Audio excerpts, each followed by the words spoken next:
বাংলাদেশ স্বাধীনতার পর ধর্ষিতা বাঙালি মহিলাদের চিকিৎসায় নিয়োজিত অস্ট্রেলিয়ার ডাক্তার জেফ্রি ডেভিস গণধর্ষণের ভয়াবহ মাত্রা দেখে হতবাক হয়ে কুমিল্লা ক্যান্টনমেন্টে আটক এক পাক অফিসারকে জেরা করেছিলেন এই বলে যে তারা কিভাবে এমন ঘৃণ্য কাজ করেছিল।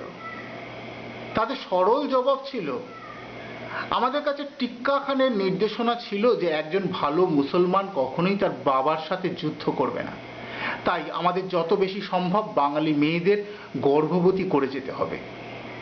আমাদের এসব উচ্ছৃঙ্খল মেয়েদের পরিবর্তন করতে হবে যাতে তাদের পরবর্তী প্রজন্মে পরিবর্তন আসে, তারা যেন হয়ে ওঠে ভালো মুসলিম এবং ভালো পাকিস্তানি।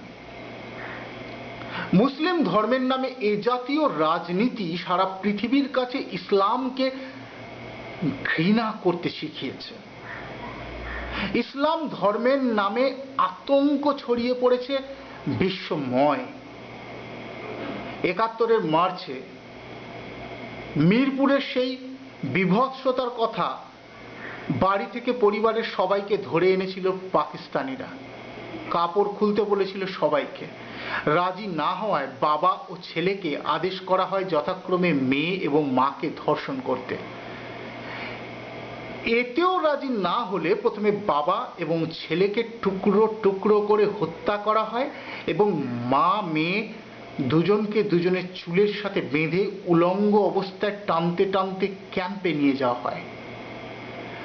রাজারবাগে পুলিশ লাইনে ধরে আনা বাঙালি নারীদের উপর একসাথে ঝাঁপিয়ে পড়তো ওরা। ধর্ষণ করতে করতে হঠাৎ ছুরি দিয়ে স্তন কেটে, পশ্চাৎ দেশের মাংস কেটে, যোনি ও গুহ্যদ্বারের মধ্যে সম্পূর্ণ ছুরি চালিয়ে দিয়ে অট্টহাসিতে ফেটে পড়তো ওরা। মাঝে মাঝে বন্দুকের নল, বেয়োনেট ও ধারালো ছুরি ঢুকিয়ে যোনি থেকে গলা পর্যন্ত চিরে ফেলত। তারপর এ সকল মেয়ের লাশ অন্যান্য মেয়েদের সম্মুখে ছুরি দিয়ে কেটে কুচি কুচি করে বস্তার মধ্যে ভরে বাইরে ফেলে দিত।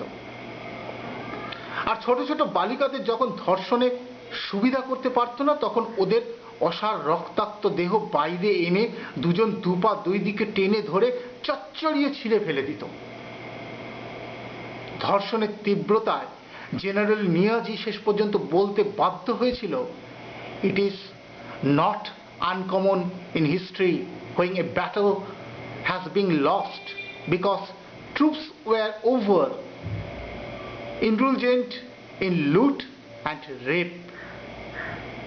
৭১-এর ১০ থেকে ১৫ ডিসেম্বরে নরপিশাচরা এমন ৯৯১ জন শিক্ষাবিদ,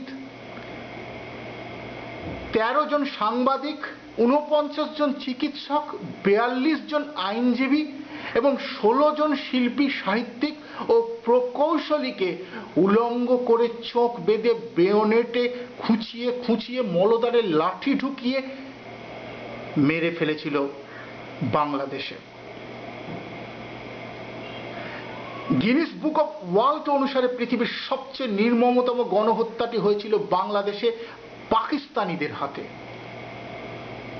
ওরা পৃথিবীর জঘন্যতম হত্যাকাণ্ডের পুরস্কারটা পাকিস্তানকে দেয়।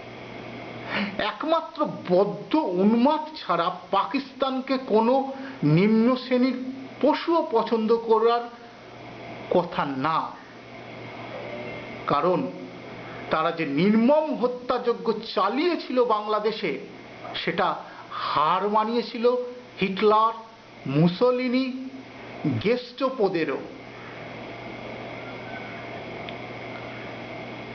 ওয়াসিফ সিদ্দিক আবিরের একটি নিবন্ধ থেকে এই তথ্যগুলো দিলাম।